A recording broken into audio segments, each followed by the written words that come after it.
gitunya. Takana nya kurang digancangkeun teu itu pemain kudu itu. Soalnya cicing ulah ngarurusuh keur ngaji heula aing. Tanya niat inang kana naon dina rumah tangga teh kudu qanaah tah ieu kana teh. Ari qanaah teh naon? Qanaah teh selalu bersyukur nampi rezeki nu parantos dipaparinkeun ti Gusti Nu Maha Suci ku wasilah ikhtiar urang.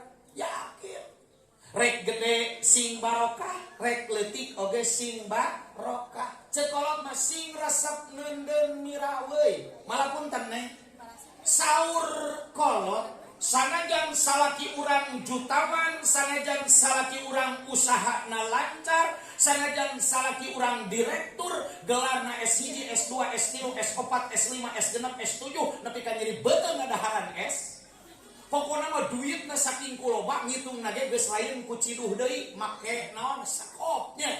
Lamun pabeasan di imahna ngolongo bolong moal boga matak dina rumah tangga kudu nyareat duanana. Soknya sing qanaah selalu bersyukur, sing resep neundeun miraweui selalu berucap alhamdulillah dengan penghasilan suami. Suami bekerja keras, istri juga selalu bekerja ikhlas dan bekerja keras sama-sama deh.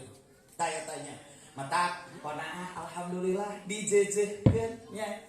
Sabab lamun jalmi mudah-mudah gue kahayang, jalmi mudah-mudah gue hawa nafsu nepi ka iraha